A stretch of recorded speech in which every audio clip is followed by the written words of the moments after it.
It is my great pleasure to introduce our next panel, Harnessing the Power of Creativity, Policy, and Technology, the Better Buildings Challenge. Some of you may know that the Better Buildings Challenge is a national energy efficiency initiative that has the very ambitious goal of making the commercial buildings in the United States 20% more energy efficient by 2020. It calls on corporate executives, university presidents, state and local leaders to make a commitment to energy efficiency and to find innovative solutions to the barriers that have limited the energy efficiency market. In March of this year, the Department of Energy held a case competition for MBA, PhD, and master's students from the top 20 universities in the United States. In this case competition, the teams focused on some of the biggest, most common challenges to energy efficiency in the private and public sectors both. The cases used real information, real data, and real scenarios. DOE is now committed to using some of these strategies that were presented in the case competition as models for success in the private and public sector. With us today, we have 4 young leaders who presented at the White House in March in the case competition and who ranked at the top of the case competition. And with that, I will turn it over to Brad Doxer, who will be introducing the panel. Thank you very much. Alina, thank you. So before we start, we seem to have lost a lot of people either to the day or to the outside. But how many elected officials or people who serve in some sort of legislative capacity in their cities are there in here? Okay, great. Because one of the things that we're going to talk about, and that is sort of an overwhelming theme, let me go over it, in all of this, is that making policy that works is really hard. Now, we've got 4 case studies, and they're each a little bit different. 2 of them sort of focus on more macro, citywide or enterprise kinds of issues, and then a couple of them go into more micro or building level issues. But we're going to spend just a minute sort of setting this up, and actually what I'm going to do is ask some of the questions in advance for all of us to sort of think about, because this is really hard stuff, right? When we talk about policy, we start with trying to actually define what the specific issue is, because if we don't get the question right, there's no way that we'll get the answer right. And I would argue that the question is much harder than the answer. Now, we're going to get a whole bunch of answers, but the question's really, really hard. So, how does the policy actually impact the real issue? How do we create innovative solutions for these policy issues? What are the tools or levers that we have as a city, as a political entity, as a building owner, that we can bring to bear on the policy issue itself? And then, what role does culture play? You can put technology in place, you can put equipment in, but if you don't have the people behind you, it won't work, they will undermine it. We see that countless times in the work we do around the world, that people matter. And if you don't have the people on board, no matter what you're suggesting, it will not work. And so how do you incentivize them? It doesn't have to be monetary, in fact, rarely is it. But how do you get them to buy in? How do you define the stakeholders? How do you get stakeholders to actually do this? And then one thing that's not up here is, how do you actually make sure you've achieved your goal? We so often gloss over the notion of measurement and verification, figuring out what actually worked, what did we achieve? And a lot of policy sort of forgets about that. We see officials at very high levels say, we're going to do this. We want to be the greenest city in the country. And they pass a law, or they pass something that says we're going to be the greenest city in the world or this country. They leave it to staff to figure out what that means. There are at least 10 cities in the United States right now that, by some metric, all of them different, define themselves as the greenest city in the country. The most LEED buildings, the most Energy Star buildings, the highest percentage of Energy Star buildings, the most square footage of green roofs. They're all right, they're all wrong. The question is, what is the real goal they're going after? Part of the whole notion here is that whatever you're doing, whether it's a business, a building, or a city, you have lots of different things. You have a plan that talks about people. You have a plan that talks about your budget and your finances. So often what gets lost is an energy plan. You got to have something that supports it. You know, you don't, if you own a building, you don't say, oh gosh, all my tenants are leaving next year, I need $2 million for tenant improvements and leasing commissions, and not have something in your financing with your lender that will pay for that. You can't have a plan that says, we want to attract 100 new businesses, 5 million square feet of manufacturing, but not have a plan for how the energy is going to get to those businesses to allow them to run, to employ the people, or you have brownouts or businesses never come in the first place. Extremely important. So for these guys, there's a couple of the sort of the questions that we kind of talked about before we went in that we'll both touch on during the presentations and then in the discussion among ourselves and with everybody here is, you know, what was the actual goal? What were the tools that cities or owners had? What were some of the intentional and unintentional impacts of the policy? And were these policies designed to play offense, or were they done as defensive measures? When we start thinking about how you pay for it, and if you don't pay for it, you don't actually see it executed. Is financing actually an issue? So often I'm on a panel where, for the last several years, the premise was financing is the major impediment to energy efficiency or to planning. And I generally say that's bunk, because there's a tremendous amount of money and ways to do things, you know, if you're creative. The question is, how do you bring all this creativity together? You got to have the policy, you have to be creative, you have to bring technology to it, and you have to bring it all together.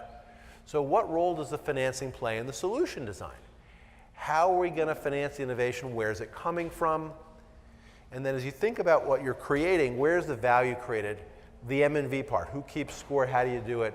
And a little bit around sort of the idea of a public and private partnership, where those are relevant, what does it in fact mean? Incredibly overused term, but it has a lot of relevance. So we've got 4 case studies. This is the order we're going to take them in. The reason we're in this is that the first 2, the city of Houston, Logan Sawyer from Georgetown will talk about something that the city of Houston wanted to do at a very macro, citywide level.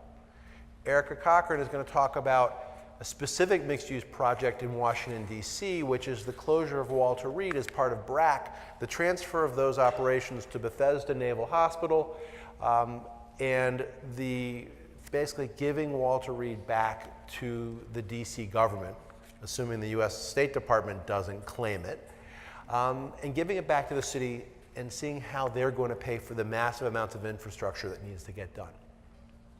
Then we're going to switch to 2 more micro case studies.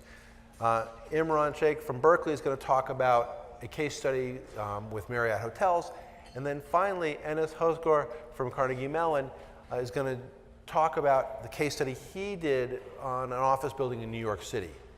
You have 4 of the finest graduate students in the country that came out of this competition around being creative with policy and with technology, and I'm very excited to hear their presentations.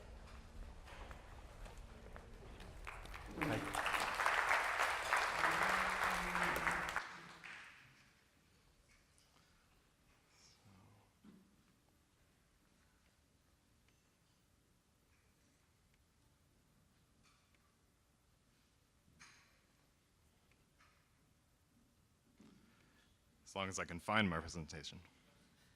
Ah, there it is.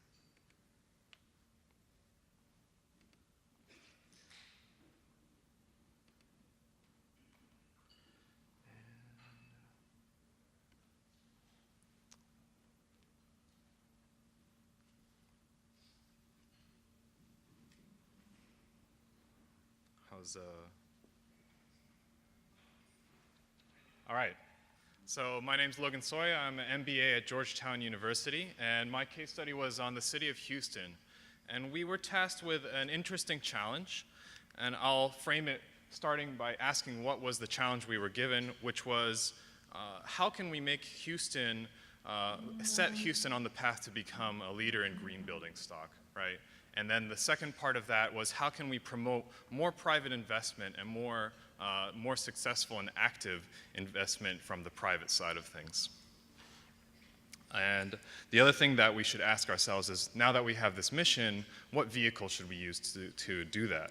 After a number of programs that we reviewed, it happened that there was a release by Energy Star right around the time of this case competition that showed the top 10 cities in the nation for the number of Energy Star certified buildings. I know Zach yesterday mentioned on this panel that San Diego had the first Energy Star certified building, and so now every year they release the numbers to show the rankings. It turns out that San Francisco is #1 with about 600, DC is #2, and Houston was #6. And so Mayor Parker from the city of Houston wanted to shift that up a notch, and she announced that she wanted to make Houston the #1 Energy Star certified city in the nation. So now we have this vehicle. Now what, right? How does it actually get achieved? So that's where my team came into play, and we pulled together a strategy that takes a note from business development. So we pulled in the sales pipeline framework, and we asked ourselves, what steps does it take to get buildings from just square footage in Houston to green building stock? So how can we maximize the amount of square footage in Houston to say that we're green building stock? We came up with these 4 primary phases here. First is just awareness growth. Second is administrative support, making it as easy as possible to go through all of this.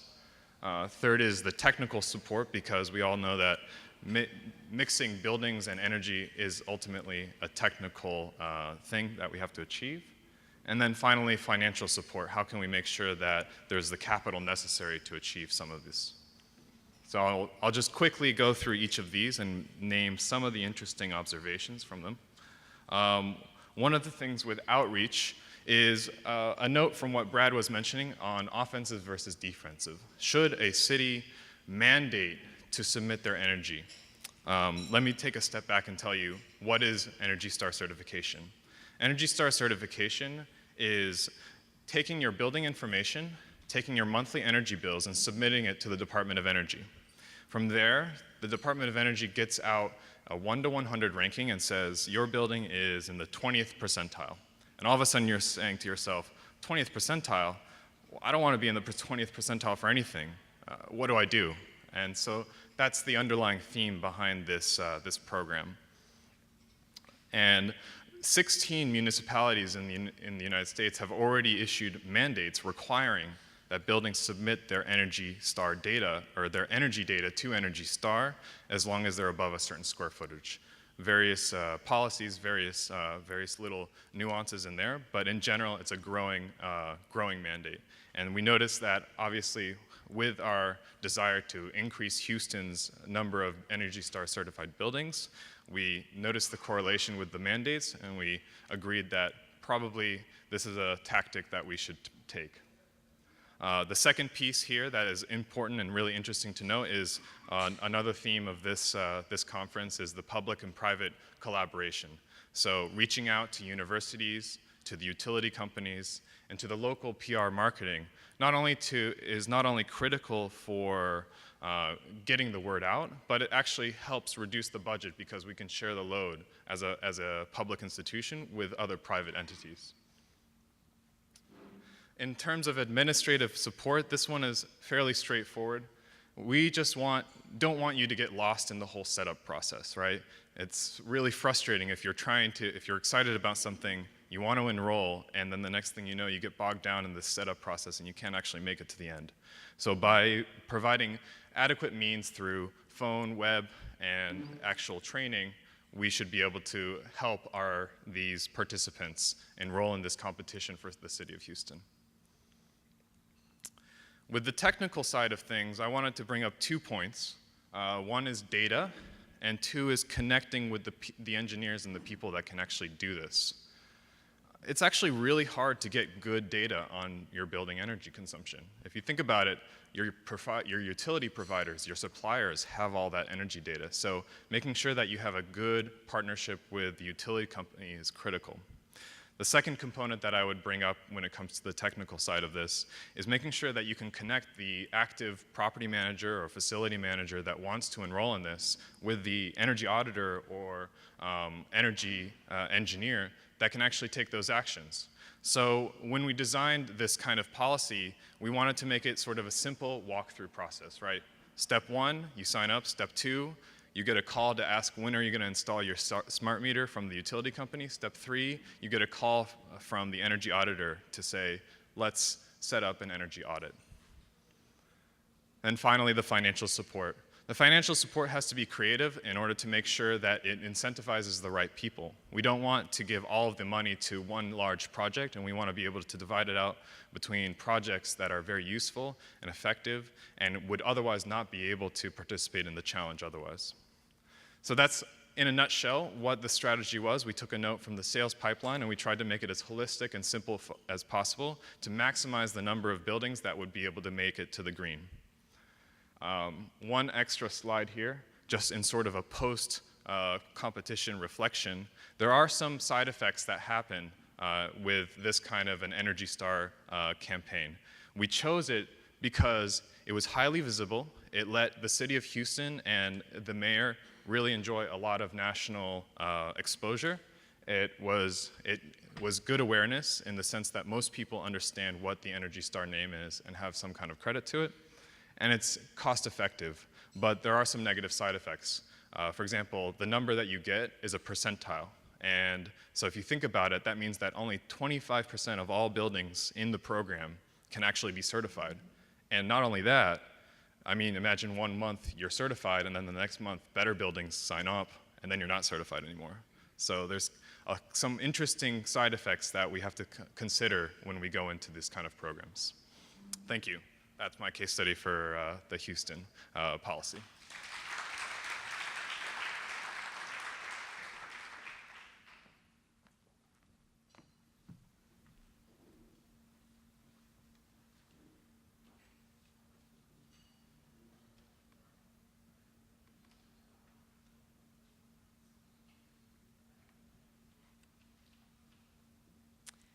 Good afternoon. My name is Erica Cochran. I'm a PhD candidate at Carnegie Mellon, and I'm going to present our proposal for redevelopment opportunities of the Walter Reed Medical Center, and it was done in collaboration with other graduate students at Carnegie Mellon.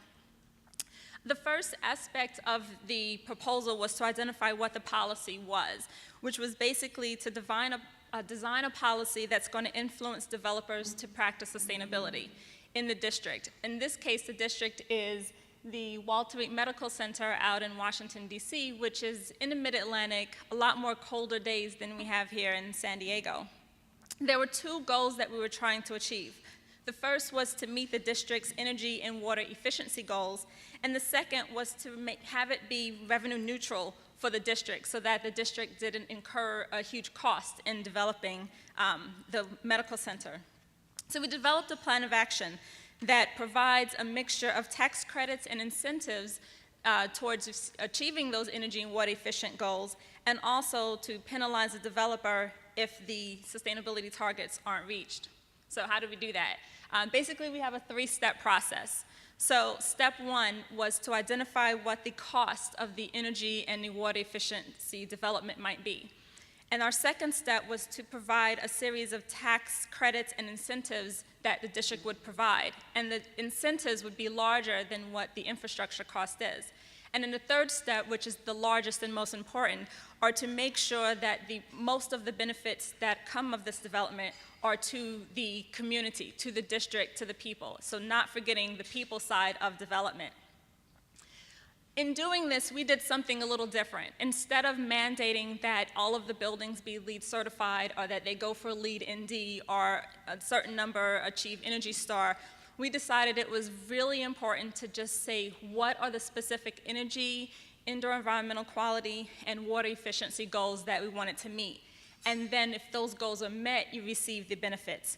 We did feel it was important to identify technology strategies, but that the proposal does not mandate you use those strategies, but that these are just various strategies for the building, for site, for water and energy that could help the developer achieve the goals that we were asking about. And another aspect that we put in was the importance of educating the community and the facility manager, because if the people using the building aren't educated about what's happening, then all of the technology you bring in the world isn't going to help things. A research project we're doing at Carnegie Mellon, which is funded by the Department of Energy Efficient Building Hub, is actually looking at how do people make those decisions on technology. So we're developing a technology decision support tool, and it's based off of energy simulations and multivariate regression, but it's to help developers and engineers and architects look through hundreds and hundreds of strategies and then see how much they could potentially save in terms of energy and water by doing those such strategies. So again, step one is identify the possible technologies and then figure out how much they cost. All of the numbers that I'm showing you are done in 2012, 2013 dollars to keep things simple. And then we also factored in what some of the electricity and the water benefits would be, and something that's not quantified but we can't forget are the benefits to the people, to the community. I'll talk about that a little later. So what are some of the incentives? There's a number of existing incentives already on the books, a number of things on federal, local, and utility incentives. So we feel the developer would be able to take advantage of these.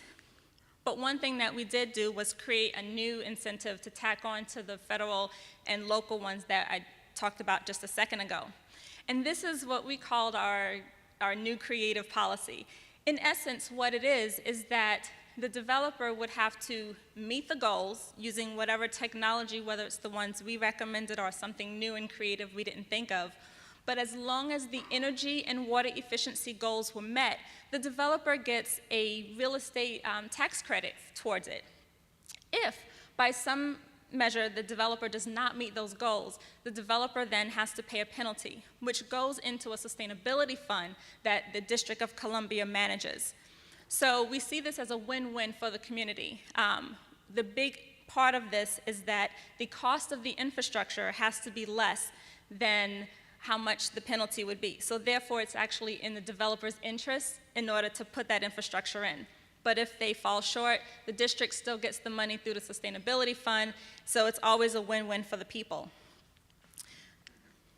One thing about our tax credit policy is that we're proposing the technology is put in incremental stages. It's not bringing all of your equipment all at one time. So we looked at it as a long-term planning for how things would happen between 2013 going out to 2050. So in the beginning, there's a lot of infrastructure you're going to have to put in.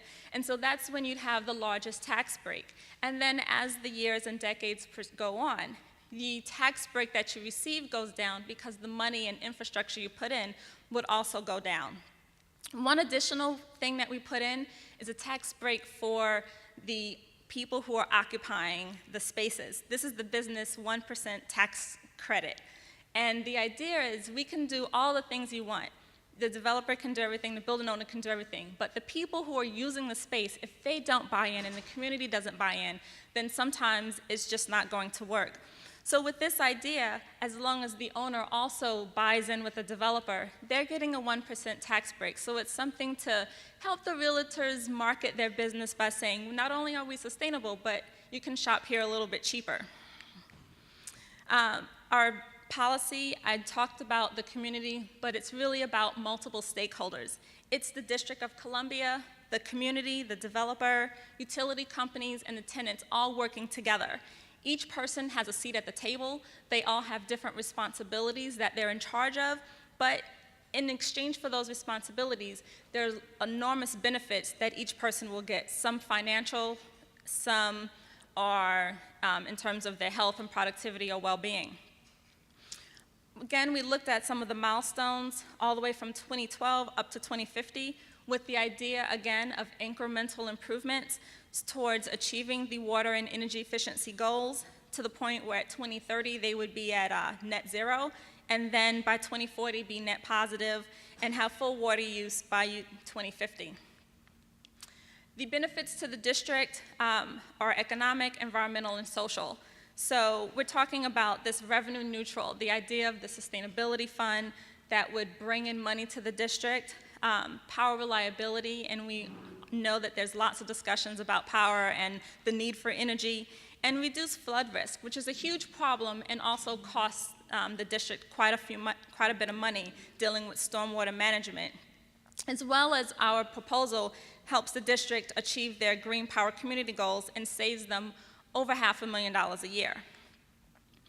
One of the things that we kept trying to include in our proposal was this idea of triple bottom line benefits, that all of our benefits are economic in terms of your pocketbook, how much energy are you saving, but also it's helping the planet.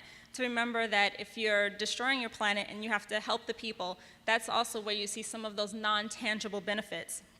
Having habitats for wildlife, having a walkable community, and then also something that you may not necessarily be able to put a price tag on, which is being not only a national but a global example.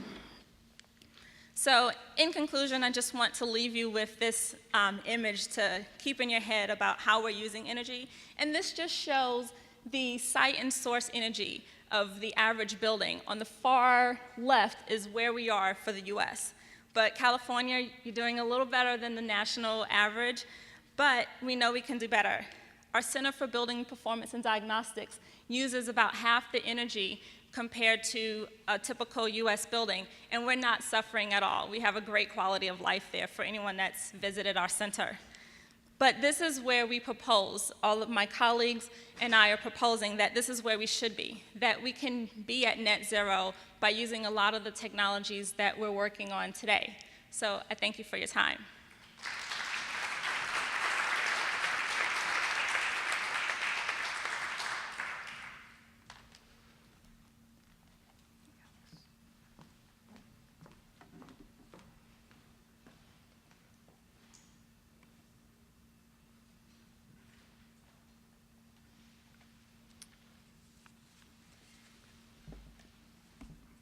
All right, thank you.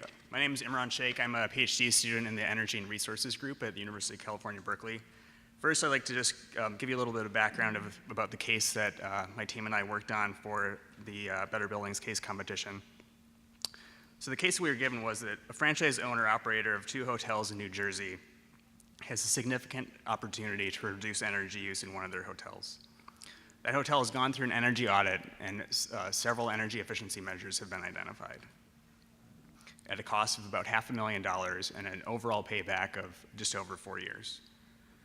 So our task was to present a solution to the franchisor that will convince them to support the project, the franchisor in this case being Marriott Hotels, taking into account financing, the franchise agreements, and the timing of projects.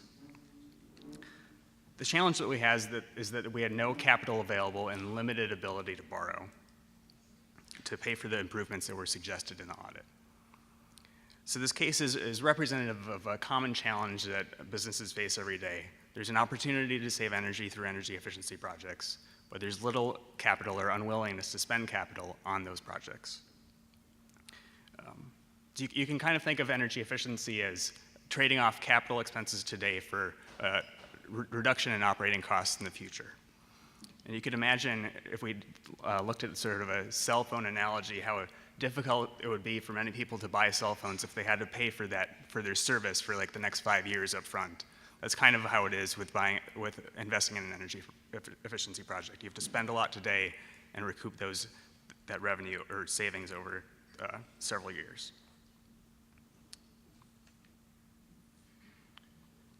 So our team took a multi-pronged approach. Oops.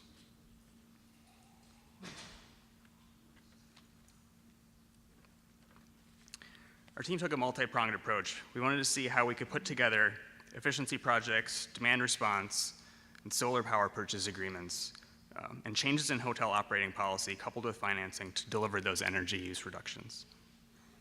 We saw demand response and solar power purchase agreements as one way to provide additional revenue or cost savings, depending on how you look at it, that would help make the whole set of projects more viable.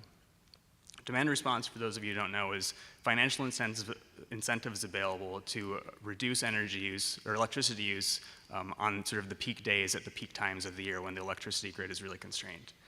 Solar power purchase agreements, in this case, would allow for a solar developer to lease the large service parking lot that was at this hotel, own and install solar panels on that lot, and we at the hotel would basically promise to purchase all of the electricity that was generated at some fixed rate with a fixed rate of increase over the life of the project. Basically, that would allow for a lower purchase price of electricity than the utility rate. So having an idea of the project costs and savings delivered, we matched that with incentives and financing mechanisms available to create the most compelling case for Marriott. So there's a potential we found of about $150,000 in annual savings through efficiency projects that were identified in the audit, with individual payback times ranging from 2 to 8.5 years. Participating in demand response could provide an additional $10,000 of annual savings without affecting guest comfort by targeting peak demand reductions in common areas. We also estimated that the solar power purchase agreement would deliver cost savings of about $30,000 per year. In terms of incentives, we found two New Jersey state incentives that were available to help make this project more compelling. The pay for performance incentive would fund 10 cents per square foot, or in the case of this hotel, about $26,000 for efficiency or solar projects that would reduce or generate about 15% of the baseline energy use. Buildings had to have an average demand of over 100 kilowatts, which we qualified for. The Smart Start Buildings program also covers a variety of project types. So to fund these projects, the biggest piece is funded by an energy services agreement that would cover the large centralized efficiency upgrades such as the chiller. The advantage of an energy service agreement is that they are off balance sheet and require no upfront investment. The downside is that they have high transaction costs and large measurement and verification burden. Energy service agreements basically have a third party own and maintain the energy efficiency measure, and in this case, the hotel would pay that third party for the saved energy at a rate that's lower than the utility rate. The next biggest part comes from another state incentive program, the Energy Efficiency Revolving Loan Fund, that provides loans for up to 80% of the total project cost, or about $168,000 in this case, with a 5-year term and 4.5% interest. We plan to cover the remaining 20% of that through state incentives and a deferred payment to the franchise. As part of the franchise agreement, the hotel pays 1% of gross room revenues to Marriott, and we ask to defer 1 month of those room reservation payments, pay that back over 2 years with an interest rate that's approximately equal to the cost of capital for Marriott. In exchange for that and for backing the solar power purchase agreement and the energy services agreement, the franchise receives Marriott receives a commitment from the franchise to basically support their sustainability initiatives and to get a portfolio manager score of greater than 50. The portfolio manager score is the same thing that Logan was talking about earlier, but that they would be in the top 50% of similar buildings within 2 years. So in summary, we believe that looking at the collection of projects and including solar power purchase agreements and demand response could deliver an overall payback period of 2.8 years. But it's important to remember, as the other panelists have said, that saving energy isn't just a technical matter. Behavior matters a great deal as well. As part of a holistic energy efficiency strategy, we also suggest that they formulate an energy action plan with goals and a timeline to achieve those goals. Staff training and participation will also be necessary to support the hotel's sustainability efforts, as well as using best housekeeping and maintenance practices when it comes to energy and resource efficiency. And educating the guests on what they can do to conserve energy is also valuable. So altogether, with only a deferral of 1 month of reservation fees and backing of the energy services agreement and the solar agreement, the franchisor gets the hotel's commitment to reduce energy use and improve the Marriott brand image. So that's sort of the case that we presented in DC. And I think that the thing to take away from this is that there's no silver bullet when it comes to overcoming the energy efficiency challenges that exist. We need financing, we need technology, and we need engaged business leadership all coming together to really make this work.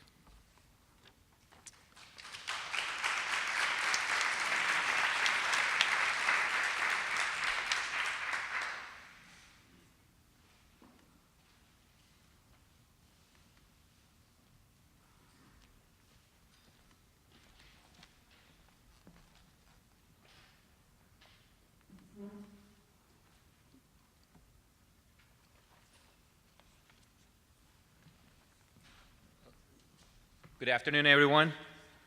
My name is Enes Oscar. I'm a PhD candidate in engineering and public policy at Carnegie Mellon University, and I was part of the Carnegie Mellon team which worked on the New York City office building case. And I don't have any slides, so you can stare at a blank screen. Well, it didn't work quite. Well, okay, it worked, so that I can have your full undivided attention. So to describe what kind of case study we looked at in this event, it's a 12-story building in the Chelsea neighborhood in New York, Manhattan. And it was mostly occupied by a law firm. About 65% of the building was occupied by this firm. And it had some retail tenants as well, and some also vacant space. The building is owned by a family trust. And if I should describe the sentiment or the motivation on energy efficiency of these different stakeholders, the family trust, the owner, is not particularly motivated by any sustainability or environmentally driven concerns. They're now also mandated to undergo any activities but what is described in the Greener, Greater Buildings Initiative in New York, which basically entails auditing, monitoring, and benchmarking building energy consumption. So what these guys did was they wanted to basically get a green certification like LEED or Energy Star because they wanted to distinguish themselves as a green building in the area, which doesn't have that many certified buildings. So this is the owner end, and the other stakeholders, meaning the tenants, they're not environmentally driven either. So what we had to do, what the problem at hand was, basically to understand the misaligned incentives that all these stakeholders have.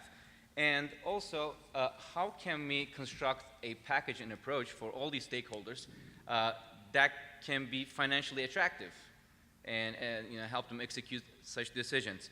And also how to convey the different additional benefits of energy efficiency, meaning improved health, comfort, and productive levels in workplaces. So we combined a number of instruments to deliver this package, and it included a number of financial incentives, restructuring and renegotiation of the lease terms, and a couple of other things.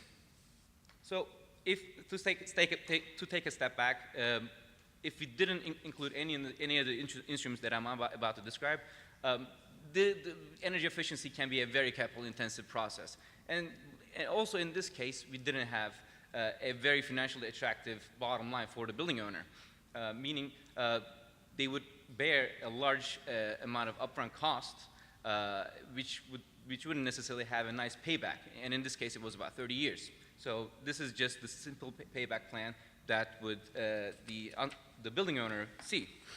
So if the capital costs are a major concern and the payback periods are also driving the building owner and stakeholder decisions, how can we find ways to reduce the capital costs? Okay, obviously there are financial incentives furnished by on different levels.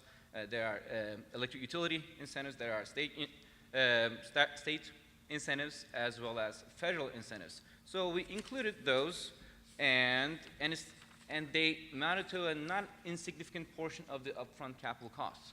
So we selected a portfolio of energy efficiency measures that amounted to about $200,000 upfront investment, and the incentives alone accounted about 30% of this upfront investment, which is pretty substantial. But this alone, again, doesn't quite, cut it in terms of, providing a nice payback. And in this case, it was 10 years. So we looked at, okay, how can we further reduce the payback period? So what we came up with was a restructuring of the lease agreement and make it more energy aligned.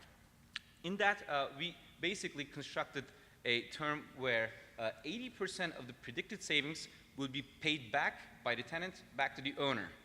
And the 20% of the savings would be retained by the tenant to hedge against the potential underperformance of the energy efficiency measures. So this 80% savings paid back to the owner would enable them to recoup their investments in a short amount of time. And after the investment has been recouped, then the tenants will get to enjoy 100% of the savings for an indefinite period of time. So after having reconstructed the leasing contract, this further dropped the payback period to 5 years, which is nice. But we further thought and try to find ways as to how we can make this even more attractive. And we've done also some literature surveys. And literature surveys show that tenants perceive value, tangible value, in green certified buildings and the benefits that come along with it, meaning the improved health, comfort, and productivity levels. And in tangible terms, in quantitative terms, a premium, you can call it a sustainability premium, can be added on top of a rent, and it would basically, it could constitute basically up to 3.5% of an actual rent, which is pretty significant. So what we did was we increased the rent by 3.5%, which basically reduced the payback period on the building owner front at 1 to 2 years, which is really attractive. And as I originally mentioned, the building owner wanted to get some labeling, right? They wanted some LEED or Energy Star to basically market their building better. So we looked at Energy Star, which didn't seem as feasible as LEED. And as far as LEED is concerned, we decided that LEED Silver is most relevant and cost-effective compared to LEED Gold, which can be pursued as well. But LEED Gold also would require a substantial commitment from the tenant front, meaning that they would need to reduce their waste, or they would need to use or purchase renewable, sustainable furniture or other products. So this can be recommended, but it is not it doesn't have the top priority. So to recap, we realize that you have to make this financially relevant and feasible to the person who basically bears the upfront cost. And when you couple different mechanisms, including all the relevant financial incentives that are out there, along with some creative lease terms, you can make this happen. But obviously, this is all subject to tactful negotiation. You have to be able to convey the underlying values well to different stakeholders so that they're all on board. And since what we propose are not necessarily the common practices, this can take a lot of hard work in explaining how these actually values materialize. But we believe that what we proposed was realistic and also scalable, in that many states and many regions outside the US as well have similar incentives furnished for different energy efficiency stakeholders. And when you couple them with different contractual understandings and agreements, then you can actually have these energy efficiency investments relevant and bottom line friendly. So this sums it all up. Thank you for your attention.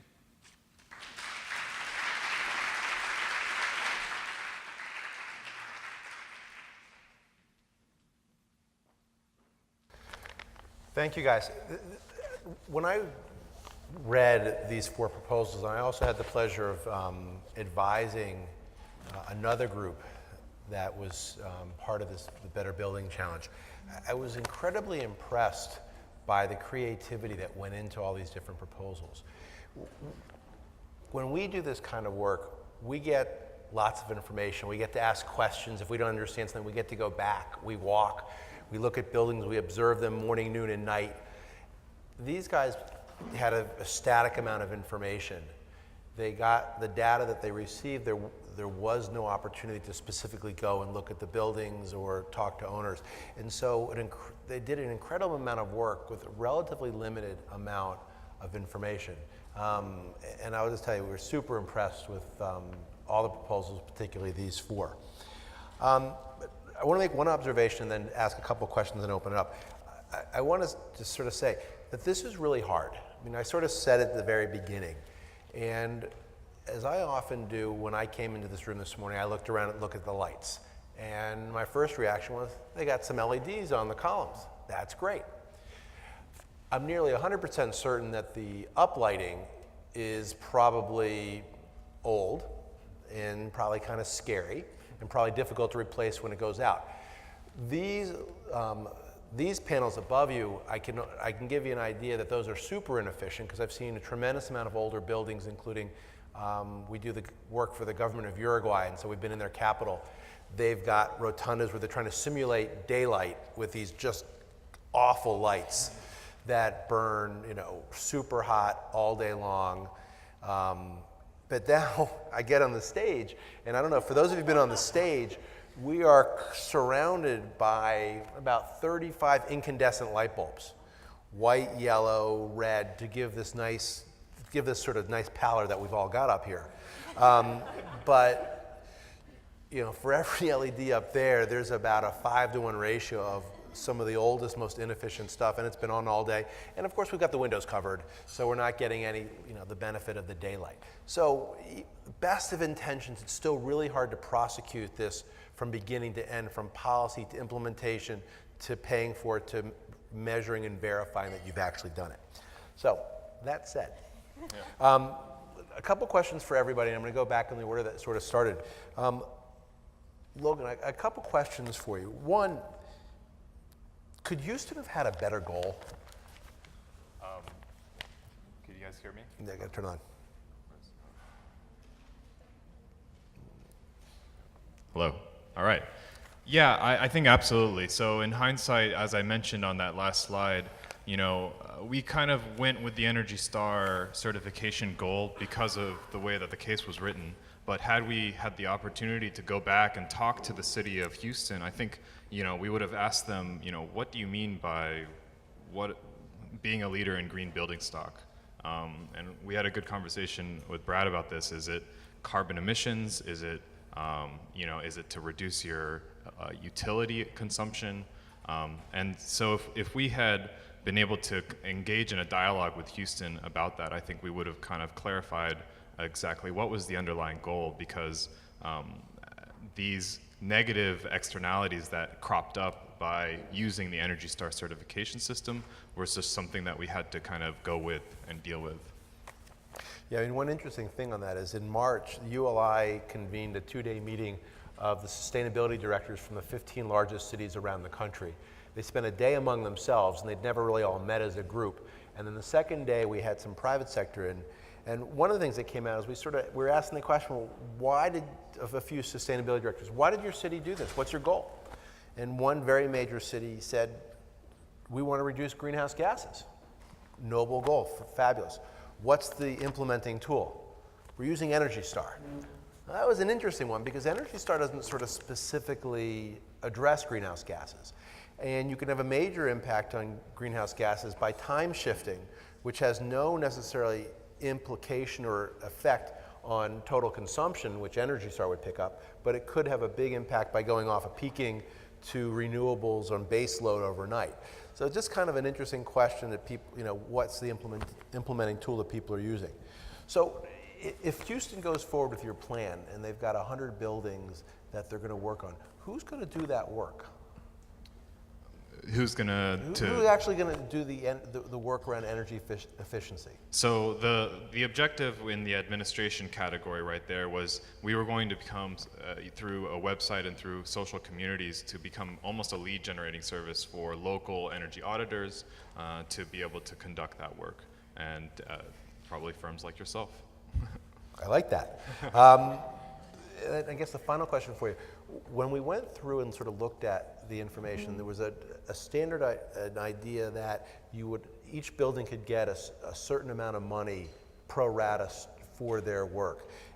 Was there any discussion around sort of how you prioritize that? Because you could have one building that might have a 10-year payback, But there might be one that's got a lot of 2 and 3 year paybacks, and maybe from the city's point of view, that's a much better use of capital. Yeah, so we actually had several incentive plans in place there to align those incentives that I didn't talk about just for brevity's sake.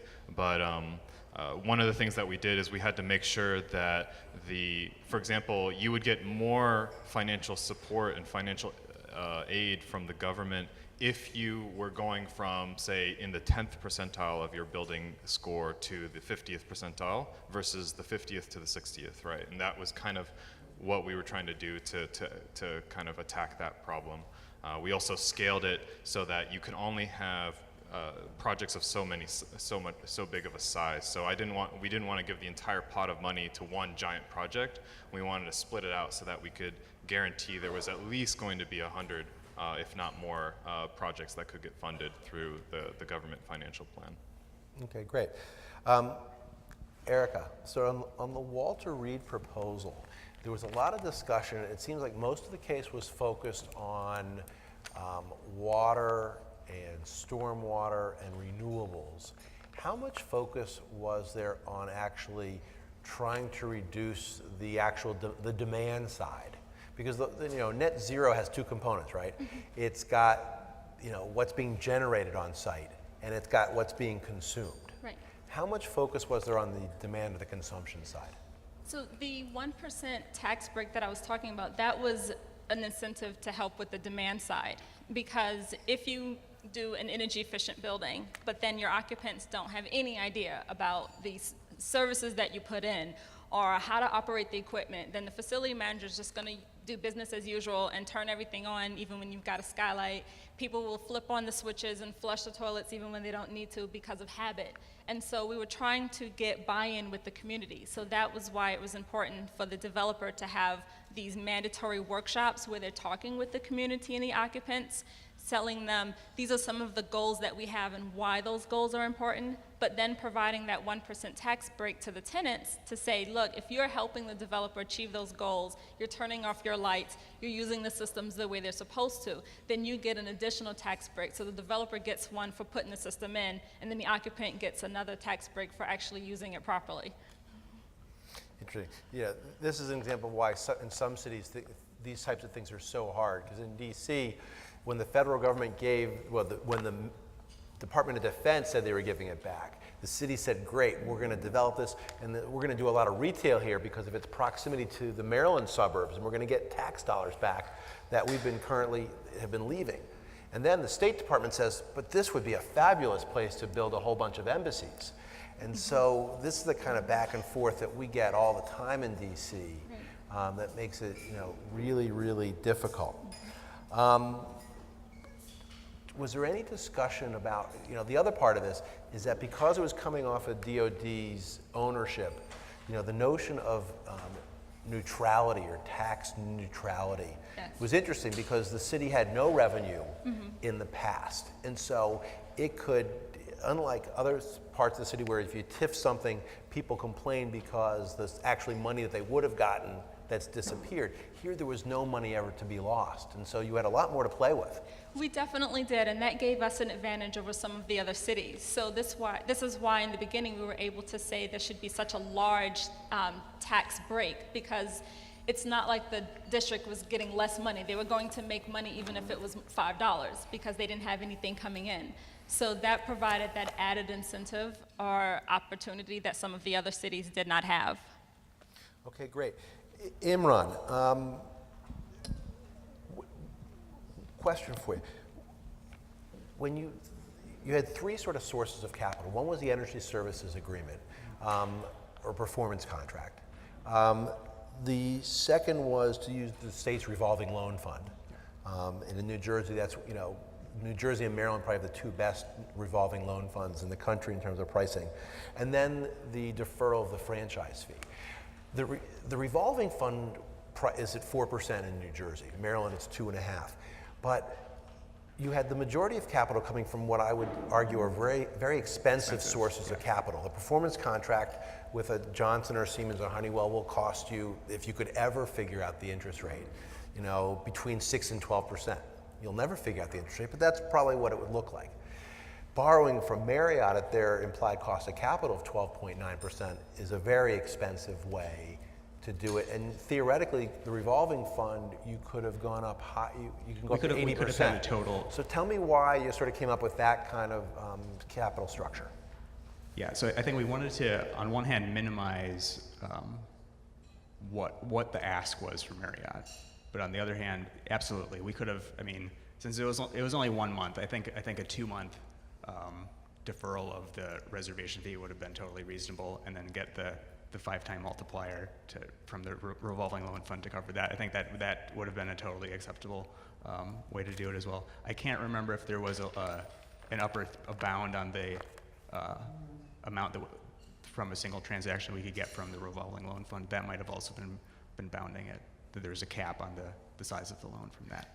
Was there any discussion around possibly using loan escrows, CapEx escrows, out of the mortgage as a source of funding? Yeah, so we didn't even think about that. I think this gets back to sort of the simplicity of the case as it was presented to us. It was like, we're told that you have no capital and you have limited ability to borrow. So that's really the only information that was in the case. If there was an escrow account that could be used for maintenance and tapping into that to cover some of the energy efficiency measures, I think that would have been another way to go that would have worked really well. Okay, great, thanks. Ennis, you didn't go into great detail about the actual ECMs themselves, more sort of on the history of the case, but I'm curious as sort of what were some of the primary drivers of your savings in your model? Mm-hmm. So the usual suspects are heating, cooling, lighting, and those were also underscored by the type of incentives that are available. So the incentives are not always available to the full array of ECMs that are available out there. So that's why we basically went with the most common ones. And any thought about when the goal was green certification? Any discussion sort of about Energy Star versus LEED? Because you made the comment sort of about the difficulty of meeting some of the requirements on the LEED side. So Energy Star targets are more strict to meet, and given the potential in energy consumption reduction of the building, it had a harder number of targets to meet, which didn't seem feasible given the budget as well. So given the budget and given the relevant ECMs that can be deployed, we decided that going with the LEED Silver would be a more relevant and meaningful than Energy Star. Okay, great. So let's open it up to some questions. We've got probably 5 to 8 minutes. Great. I have 2 questions. One is, it's the afternoon of a very long day where our brains are really full and you guys give us a ton of information. So are the major takeaways available somewhere in a white paper, or are they available through ULI or through some other source, so that if people heard some ideas here they liked but they couldn't retain the information, there's a place to go get those? That's one question. The answer is we can probably make that happen. Alina, Uwe, if you're in the room, we can certainly do something. It wasn't immediately contemplated, so they're available on the DOE website. I'm sorry? They're available on the DOE website. For the 4 case studies. Oh, great. Okay. So that link, we can get that link So sent to Department of participants. Energy website. Okay. Then I have a question that's unrelated to the topic. We have 4 amazing, highly educated, up-and-coming, I'm not going to call you hipsters, but people who clearly have a bright future in front of them. How has the discussion today about where you live and where you want to live resonated with you? And, what are just some of your thoughts as you were listening to the conversation today? I actually really enjoyed it, and I thought that it was fun to see the correlation at a high level from some of the topics that were being discussed today and yesterday with the Houston case, right? So if you think about the public-private relationship that we wanted to establish to go with, partner with local marketing firms and local, the utility companies and the energy auditors, that's kind of some of the conversation that has been going on here. And I think that it's nice to see that transition into a proposed practice in a case study. That was one observation that I thought that was very cool. I think that there were some great conversations yesterday as well as today. And one of the conversations yesterday when Captain Bill was talking about how the military keeps things and reuses them, and it brought about the idea and the importance of retrofitting existing buildings. So it was great to hear a lot of conversations about how to use existing buildings. How do we revitalize our cities and not start over and clear parklands? And then looking at the average age of their buildings. So when you think about the average age of the buildings that he was talking about were maybe a little older than typical. And a lot of us were doing things in older cities, which means that the average age of those buildings is even older than the average age of a building in America. So it just stressed the importance of retrofitting existing structures, that everything, including something small like replacing these incandescent bulbs up here on the stage, that those are all important. So it was exciting to hear people from a higher level talk about what they're doing to help existing structures, existing buildings, so that we can make things better. So in the last decade, I've lived in two of the cities that were mentioned quite a bit over the last yesterday and today. I lived in San Diego for a couple years. I lived in Colorado for 3 years in the mountains in Snowmass, and I now live in Berkeley in the San Francisco Bay Area. And unfortunately, I can't imagine settling in any of those for a variety of reasons, but primarily the very high cost of living that's kind of keeping me from getting to actually be able to afford a house in any of those places. While I think some of I think cost has been prohibitive in each of those places, but also there's some other sort of dynamics at play that if we're talking about attracting talent to cities, I think there still are a lot of challenges that exist in a lot of great cities. I don't have anything to add. Other questions? Question? Thank you. Thank you. Thank you. I can be loud enough, but the room is sparse. As someone who's been working in environmental conservation and trying to build an environmental ethic in the corporate world for about 20 years, I was kind of hoping to hear, and maybe this is more of a note for future forums, I was hoping to hear about how buildings that have incorporated energy conservation, daylight, we did hear from Thomas about the importance of daylight, but how does that foster well-being and creativity and productivity?